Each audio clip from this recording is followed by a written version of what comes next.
Vamos falar agora de café, de disponibilidade, de números relacionados à cafeicultura brasileira e global.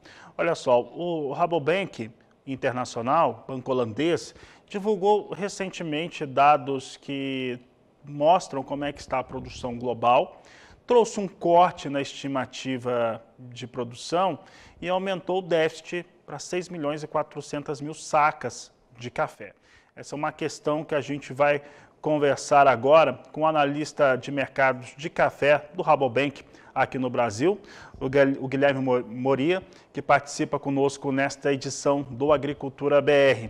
Guilherme, antes de falarmos a respeito de como é que vem o mercado, né, estoque certificado, produção brasileira já bem definida, esses dados do Rabobank Internacional, que trouxe esses números em relação ao café, como é que vocês estão avaliando aqui no Brasil? Tanto em relação à oferta de arábica quanto de robusta. Boa tarde, seja bem-vindo. Boa tarde, Fabiano. Boa tarde a todos aí do canal do Boi. Sempre um prazer estar aqui falando aí um pouquinho sobre o mercado de café. Bom, Fabiano, como você mesmo ilustrou, a gente realizou um corte na oferta global, dados os últimos dados aí de exportação de café, também os dados de clima aí que a gente vem observando o mundo afora, né? E aí, basicamente, a gente fez uma redução aí para a safra 2023-24, né? Então, ilustrando bem que a safra 2023-24 ela começa a partir de outubro desse ano. Então, basicamente, esse corte está atrelado bastante à redução aí que a gente está prevendo no Vietnã e na Colômbia, que são dois players importantíssimos no mercado de café. Vietnã, o maior produtor de café robusta do mundo, e a Colômbia, né, o segundo maior produtor de café arábica do mundo.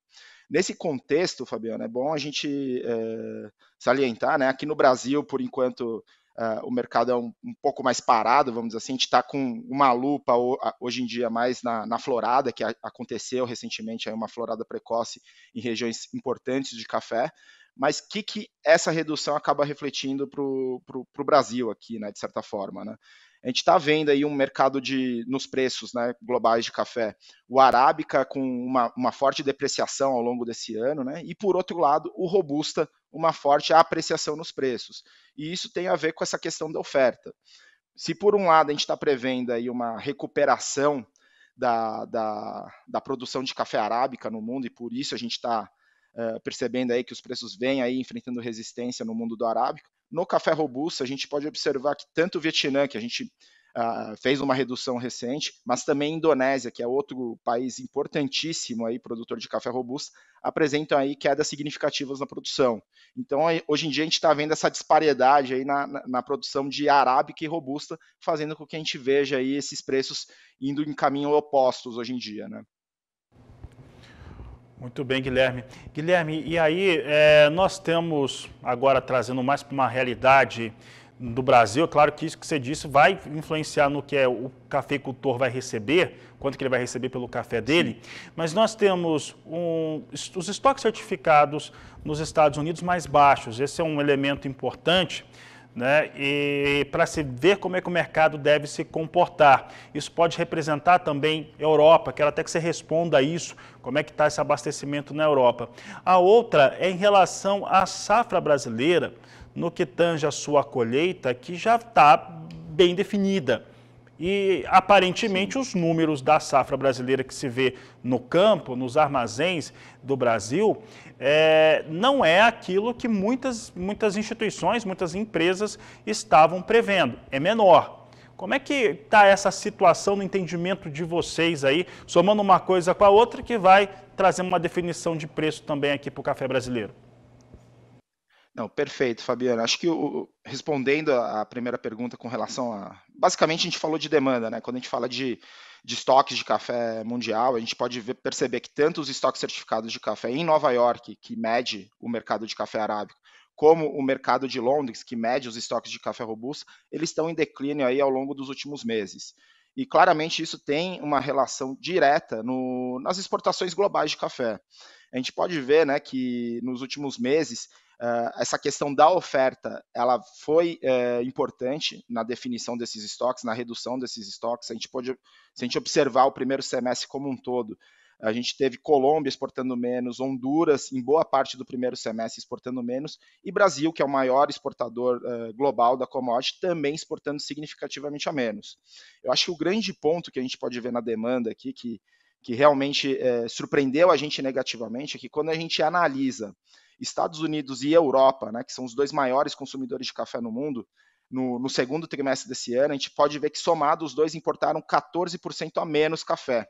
Então, logicamente, a gente não pode atrelar esses dados aí 100% com que a demanda está diminuindo ou algo nesse sentido, mas a gente pode perceber isso como um sinal do mercado, observando, os dois maiores consumidores de café do mundo exportaram bem menos em relação ao último ano e estão consumindo seus estoques.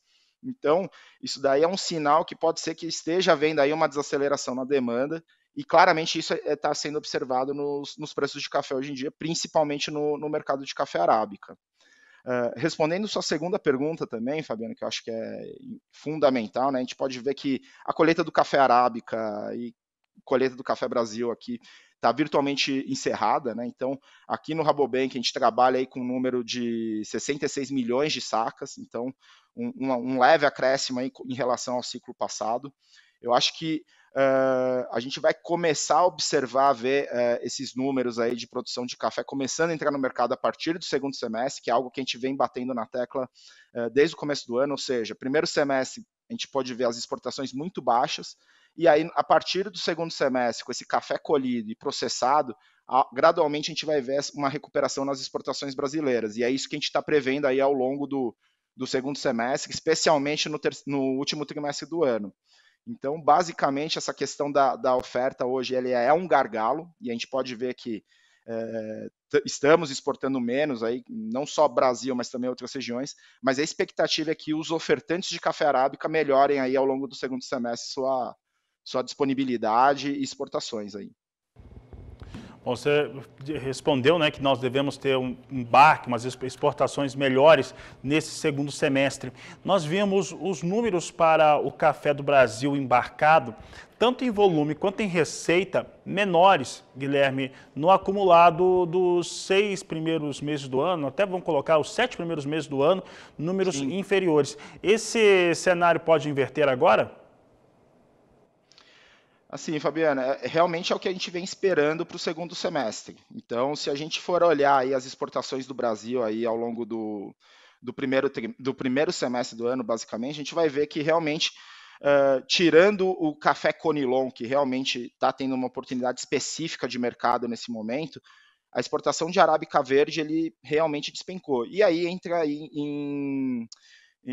com o que a gente comentou da disponibilidade do café. O Brasil, em 2021 e 2022, teve duas safras frustrantes, então, basicamente, o que a gente estava exportando era o residual aí dos estoques das colheitas de 2020, 21 e 22, mas a gente colocou muito café no mercado em 21 e 22. E aí, claramente, agora com os estoques menores, com os estoques bem reduzidos, a gente começou a colocar menos café no mercado, né? Se a gente for colocar aí o ano safra, a gente exportou 10% a menos. Então fazia um certo tempo que a gente não exportava menos café, não colocava menos café no mercado. A gente acredita que com essa colheita praticamente encerrada, e aí um período de 2 meses para esse café ser processado e começar a entrar no mercado, a gente espera uma recuperação ao longo do segundo semestre sim, viu, Fabiano?